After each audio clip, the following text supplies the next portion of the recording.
Պարոն Քոչարյան, միգուցե հերիք, հա։ Շատ լավ եք ճանաչում այդ հայտությունը, քարոզարշավի ընթացքում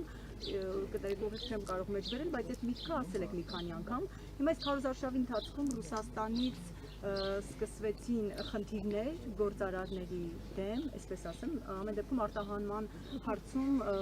խնդիրներ եղան։ Օրինակ դուք որ ասում եք ճանաչում եք Նիկոլ Փաշինյանի վստահության քվե ստանալուց հետո որ իշխանություն դառնա, դուք ինչ եք կանխատեսում Ռուսաստանի հետ հարաբերությունները կսրվեն, թե հակառակը Փաշինյանը չի դառնալու։ Նիկոլ Փաշինյանը վստահության քվե չի ստանալու առաջինը։ Այս գիտեմ, որ ինքը փորձում է ասել, որ սա տեխնիկական հարցեր են, սա այս կարգի հարցերը միշտ լինում են, հա, սա տեխնիկական հարցեր չեն։ Նաև եթե չեմ սխալվում, մի թեզ են, ես վերջի մի քանի օր առաջ մաղում, թեզը հետևյալն է, որ չկա ընթացակարգ ԵԱՏՄ-ից հեռացնելու։ Չէ, այդպես է ասում, որ այստեղ կոնսենսուս է պետք եւ այլ։ Իսկ կա ընթացակարգ հապկում սառեցնելու անդամակցությունը։ Չկա ընթացակարգ։ Բայց ինքը համարեց, որ ինքը կարող է սառեցնել։ Արել է։ Հիմա պատկերացրեք հետևյալը։ Ռուսաստանի Դաշնությունը սառեցնում է բոլոր հարաբերությունները Հայաստանի հետ։ Տնտեսական կապերը սառեցնում է Հայաստանի հետ։ Իսկ հիմքերա պետք, Վաշինգտոնին հիմքերա պետք անել այն ինչ անում է, որտեղ ուզում է։ Հիմքերը, այսպես ասենք, մեծ պետությունների հիմքերը միշտ ստեղծում են եւ հիմքերը իրենք շատ պարզասել են, որ պատրաստ չեն ֆինանսավորել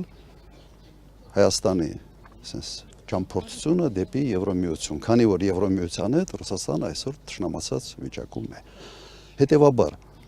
եթե Ռուսաստանը միակողմանի, այսպես ասենք, տնտեսական կապերը սառեցնում է Հայաստանի հետ, դա համարժեք է ամբողջությամբ ԵԱՏՄ-ի հետ սառեցմանը։ 98% Հայաստանի կապերի տնտեսական Ռուսաստանի հետ է, այլ ոչ թե ԵԱՏՄ-ի այլ անդամ պետությունների հետ։ Դե ֆակտո դու հայտնվում ես լրիվությամբ նույն վիճակում, ավելի վատ վիճակում նույնիսկ, քան եթե ինքդ sense հոժար կամքով դուրս գայի։ Պարոն նախագահ, ներեցեք, մի րոպե, բայց ինձ հասկացեք։ Հեքիաթներ մի պատմեք։ Հեքիաթները դա ոչ մեկը չի ֆինանսավորելու, ինչ որ 50 միլիոն խոստացել են այս նախընտրական խոստում է։ 2 օր առաջ Հունգարիան մի որոշում կայացրեց, օրինակ միգրանտների մասին։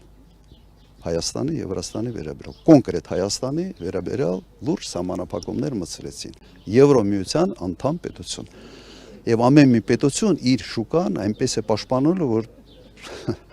դժվար է պատկերացնել։ Հեքիաթներ են հերթական անգամ մեր ժողովրդին խաբելու։ Պարոն նախագահ, եթե Փաշինյանը պարտվի այնուամենայնիվ հեշտ կթողնի իշխանությունը եւ կգնա, ինչպես ինքն է ասում, եթե ժողովուրդը որոշի, ես կհեռանամ, թե տարբեր սցենարների։ Եթե չգնա, շատ վատ է ավարտելու, շատ վատ։ Ինչ իմացել, ամեն մեկը իր ֆանտազիա, ուրեմն բանտ նստացնել, պատերով տալ, դա սպառնալիք չի։ Հիմա վատ ավարտելը արդեն ամեն մեկը թող իր ֆանտազիայի համաձայն եւ կողմնորոշումների մտածի թե ինչ է դա նշանակում։ Շնորհակալություն ձեզ, շնորհակալություն ձեզ, շնորհակալություն ձեզ։ Հայտարարությունից հետո հաշվի առնելով այդ ինտրիգային հայտարարությունից հետո խոսել եք իր հետ։ Ում հետ, Սարգսյանի հետ։ Չեմ խոսացել։ Շատ վաղուց չեմ խոսացել, այդ կապը չկա։ Խաթարված են։ Այո, այո։ Դե լավ։